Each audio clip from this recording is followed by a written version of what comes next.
आत्मा को प्राप्त करने के लिए नाना प्रकार के जप तप पूजा पाठ साधना आराधना करते हुए उस भगवान की प्राप्ति का लक्ष्य इस मनुष्य जीवन को उन महापुरुषों ने दिया। इन ग्रंथों के माध्यम से, इन ग्रंथों के अंदर हमारे जीवन की हर समस्याओं का समाधान है। ये सामान्य पुस्तकें नहीं है, इन ग्रंथों में हमारे जीवन के हर प्रश्न का उत्तर है। हम मनुष्य हैं, हमारा धर्म क्या है आप में से किसी से पूछे तो किसी को पता नहीं, परंतु इसी भागवत में मनुष्य की 30 धर्मों का वर्णन है। मनुष्य के अंदर दया, तितिक्षा, तप, जप, शांति, संतोष आदि 30 प्रकार के अगर लक्षण मनुष्य में नहीं है, 30 में से एक भी जिसके पास में नहीं है वह भी मनुष्य है। ये एक बहुत बड़ी समस्या है।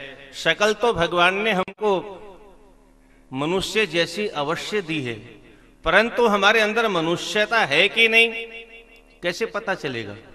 क्योंकि हमारे भारतवर्ष का दुर्भाग्य है कि मैकाले की शिक्षा नीति पढ़ाई जाती है। किसी भी ग्रंथ में, किसी भी स्कूल में, किसी भी भाषा में मनुष्य किसे कहते हैं, मानव किसे कहते हैं, एक लाइन भी नहीं पढ़ाई जाती। चाहे डॉक्टर की पुस्तक हो, चाहे वकील की पुस्तक हो, चाहे इंजीनियर की पुस्तक हो, चाहे इंग्लिश की हो, चाहे किसी पुस्तक में कुछ भी नहीं पढ़ाया जाता। और इसका दुष्परिणाम यह है कि हमें आज तक पता नहीं मानव किसे कहते हैं, मनुष्य किसे कहते हैं। मनुज ने 10 धर्म के लक्षण गिनाए। धृति, क्षमा, दमोस्तेयम, शोचमिंद्रिय निग्रह, धीर्विद्या, सत्यमक्रोधो, दशकम धर्म लक्षण। 10 धर्म के लक्षणों की व्याख्या तो संभव नहीं है। धृति अर्थात धैर्यवान होना। धैर्यवान का मतलब भागवत में 11 स्कंद में भगवान आनंद कंद परमानंद श्याम सुंदर उद्धव को धैर्य की व्याख्या बताते हैं। धृति किसे कहते हैं? जीवो उपस्थ जयो धृति। 2 इंद्रियां बहुत बलवान है हमारे शरीर में, और उन दोनों इंद्रियों को जो जीत लेता है वह धैर्यवान पुरुष है। एक तो अपनी जीभ को जीत ले, जहां चाट की दुकान दिखाई दे वहीं मुंह पर पानी आना शुरू हो जाता है। जीभ को जो जीत ले वह धैर्यवान पुरुष है, और एक अपने मूत्रेंद्रिय को जो जीत ले वह धैर्यवान पुरुष है। यह पहला धर्म है, और यही हमें पता नहीं। अपनी जीभ को हमें जीतना चाहिए। चाहे जब जो कुछ बोल बैठती है, चाहे जब कुछ खा बैठती है, बोल करके पड़ोसी को दुश्मन बना लेती है, और खा करके अपने शरीर को ही दुश्मन बना लेती है। ऐसी अद्भुत ये जिह्वा है, इसको हम बस में नहीं रख सकते। धृति, क्षमा, दूसरा धर्म क्षमा करना। कैसा भी कोई अपराधी क्यों ना हो उसे क्षमा कर देना, ये मनुष्य का सबसे बड़ा धर्म है। दमोस्तेयम, अपने मन को कंट्रोल में रखना। अस्ते, चोरी कभी नहीं करना जीवन में। धृति, क्षमा, दमोस्तेयम, शोच, पवित्रता से रहना। मन भी पवित्र हो, अन्न भी पवित्र हो, धन भी पवित्र हो, जीवन भी पवित्र हो। केवल वस्त्र पवित्र हो इससे काम चलने वाला नहीं। हमारा जीवन पवित्र होना चाहिए, प्रत्येक इंद्रिय पवित्र होनी चाहिए। तो इस प्रकार शोच, इंद्रिय निग्रह, प्रत्येक इंद्रियों पर हमारा कंट्रोल होना चाहिए। आंख भी हमारे बस में हो, कान भी हमारे बस में हो, हाथ भी हमारे बस में हो, पैर भी हमारे बस में हो, मन और बुद्धि, अंतःकरण चतुष्टय हमारे बस में हो। ये शोच, इंद्रिय निग्रह, धीर विद्या। मनुष्य को बुद्धिमान होना चाहिए, विद्यावान होना चाहिए। विद्यावान कब होगा? जब सत्शास्त्रों का अध्ययन करेगा। फिर विद्या, सत्य, सत्य बोलना ये मनुष्य का धर्म है। कितने लोग सत्य बोलते हैं? आजकल के लोग तो कहते हैं महाराज सच बोल करके तो हम अपना पेट भी नहीं भर पाएंगे। बहुत बड़ी समस्या हो गई है। अक्रोध, अंतिम धर्म है क्रोध रहित होना। और हमको कितना क्रोध आता है, क्योंकि हम तो सिनेमा की शिक्षा लेते हैं, डिशुम डिशुम डिशुम रोज सीखते हैं, और फिर इसलिए सहनशीलता किसी में रही नहीं गई है। तो ये मनुष्य के धर्म हैं। ये ग्रंथ हमें मनुष्य के धर्मों के बारे में शिक्षा देते हैं। आपने सुना होगा आज के 5000 वर्ष पूर्व इस भारतवर्ष से एक छात्र स्वर्ग में गया था, और स्वर्ग के सबसे बड़ी उर्वशी नाम की जो अप्सरा है, इंद्र उसका नाम था। उर्वशी ने रात के 12 बजे दरवाजा खटखटा दिया। अर्जुन ने दरवाजा खोला, सामने सजी हुई अप्सरा खड़ी हुई है। हाथ जोड़ के अर्जुन ने प्रणाम किया, माताजी आप रात में कैसे आई?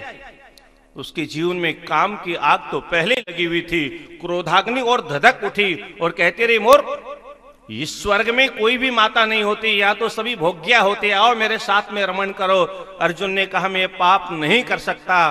कैसे संस्कार थे हमारे देश में, कैसी संस्कृति थी हमारे देश में। स्वर्ग की अप्सरा को भी ठोकर मार के आ गया और अंतिम में अप्सरा ने उसको डराया, अर्जुन अगर तुम ये स्वीकार नहीं करोगे तो मैं तुम्हें हिजड़ा बना दूंगी। अर्जुन ने कहा मां मुझे हिजड़ा बनना तो स्वीकार है, नपुंसक बनना स्वीकार है, पर पाप करना स्वीकार नहीं है। उसी देश में सिनेमा देख देख करके आज के बच्चे क्या कर रहे हैं और सरकार को पता नहीं देश क्यों बिगड़ रहे हैं, बच्चे क्यों बिगड़ रहे हैं, बच्चे गलत मार्ग में क्यों जा रहे हैं। आपके घरों में नवरात्रियां आती हैं, कन्याओं की आप हर वर्ष पूजा करते हो, पर अपने बच्चों को आप ये नहीं सिखाते हो कि जिस कन्या की हम पूजा कर रहे हैं ये आदि शक्ति है, ये भगवती है, ये माँ दुर्गा है, ये जगत जननी है। बच्चों को संकल्प हाथ में दिलाओ, कन्या के पैर छुआ के कसम खिलाया करो, हर साल कम से कम कुछ तो संस्कार डालो बच्चों में। बच्चों से कहा करो बच्चे कसम खाओ, संकल्प करो, आज से किसी भी माँ बहन बेटी का अपमान जीवन में कभी नहीं करूंगा,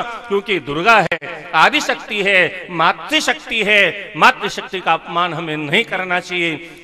पातिव्रत्य धर्म की क्या अद्भुत महिमा है सज्जनों, में आपको कहां तक सुनाऊं। हमारे यहाँ आपने सुना होगा हनुमान जी महाराज जब लंका में गए और उनकी पूंछ में जब आग लगा दी तो वाल्मीकि रामायण में लिखते हैं कुछ राक्षसियां सीता जी के पास में जाके कहती हैं, अरे देवी देवी तुम्हारे पास में जो बंदर बातें कर रहा था, रावण ने उसकी पूंछ में तेल और घी और कपड़े बांध करके आग लगा दी। सीता जी ने कहा ये क्या हुआ, अगर हनुमान की पूंछ जली और कहीं हनुमान जल गया तो मेरी सूचना मेरे राम को कौन देगा, और इस प्रकार से मैं राम से कभी मिल नहीं पाऊंगी। और तब उन्होंने अपने पातिव्रत्य धर्म का स्मरण किया, यद्य हम चेक पत्नी त्वं सीतो भव हनुमतः।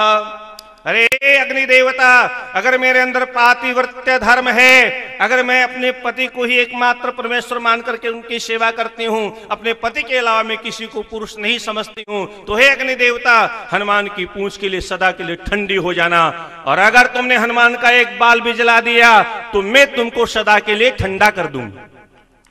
अग्नि को ठंडा करने के सामर्थ्य, और आपने देखा होगा सीता जी के डर के मारे अग्नि देवता ठंडे हो गए, हनुमान जी की पूंछ का एक बाल भी नहीं जला। ये वह भारतवर्ष है जहां पातिव्रत्य धर्म के बल पर मौत के मुख से सत्यवान को सावित्री ने मौत के गोद से खींच लिया था। और उस देश के बच्चों को सिनेमा वाले क्या सिखाते हैं, उस शूर्पणखा के संस्कार आयु पता नहीं क्या क्या बकवास करते हैं, और उसका दुष्परिणाम ये कि हमारे बच्चे बर्बाद होते चले जा रहे हैं। आज कोर्ट में काले कपड़े पहन करके पता नहीं कौन कौन से कानून पास कर रहे हैं। 83,99,999 योनियां जो पाप नहीं करती, कोर्ट वाले कहते हैं मनुष्य को वो पाप करना चाहिए, क्योंकि नरक में तभी तो जाएगा, नहीं तो नरक में कैसे जाएगा।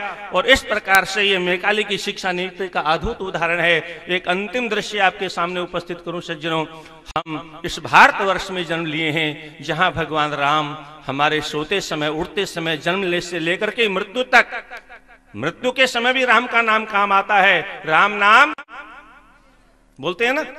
और उसी हमारे भारतवर्ष में हमारे राम कहाँ रह रहे हैं। हम लोग अच्छा खाते हैं, अच्छा पहनते हैं, अच्छा पीते हैं, महलों में रहते हैं, एयर कंडीशन में रहते हैं, पंखों में रहते हैं, परंतु हमारे राम जिनका हम भजन करते हैं, जप करते हैं, तप करते हैं, जिनका भजन ब्रह्मा जी करते थे, जिनका भजन भगवान शिव करते थे, जिनका भजन नारद जी, सनकादि के सनक, इंद्र वरुण कुबेर यक्ष किन्नर गंधर्व सिद्ध चारण दानव मानव, जिनका भजन पूजन सब करते थे, संपूर्ण ऋषि महर्षि अमलात्मा विमलात्मा हंस और परमहंस कोटि के महापुरुष जिन भगवान राम का भजन करते थे। होना तो ये चाहिए था, देश स्वतंत्र हुआ उसी समय ये सब धब्बे मिटा देने चाहिए थे, परंतु आज हमारा सबसे बड़ा दुर्भाग्य है, हम आराम से खाते हैं, आराम से पीते हैं, आराम से सोते हैं, और हमारे रामभद्र तंबू के अंदर रहते हैं। कहाँ रहते हैं? त्रिपाल की नीचे रहते हैं। कितना बड़ा दुर्भाग्य है। क्यों रहते हैं? क्योंकि हम हिंदुओं में एकता नहीं है, हम हिंदू आपस में बटे हुए हैं। राम का नाम तो लेते हैं, राम के मंदिर में तो जाते हैं, अयोध्या में जाके दर्शन तो करते हैं, पर राम के लिए हमारे दिल में इतनी सी भी जगह नहीं है, हम एक होकर के किसी ऐसी सरकार को भी नहीं चुन सकते जो राम का अनुयायी हो, जो राम का मंदिर बनाने के लिए आगे बढ़ सकती हो, जिसको हम इतना शक्तिशाली बना दें जो राम के लिए आगे आए और भगवान राम अपने दिव्य और भव्य मंदिर में बैठे और वहां हम भगवान राम का दर्शन करें। आप लोग ऐसा संकल्प करो, प्रत्येक भारतवर्ष के प्रत्येक भारतीय को यह संकल्प करना चाहिए, हमारे भगवान राम शीघ्र दिव्याति दिव्य भव्याति भव्य मंदिर में विराजमान हो और वहां भगवान राम की आरती पूजा करें। इन्हीं शब्दों के साथ में बोले वृंदावन बिहारी लाल की, बोलो कृष्ण कन्हैया।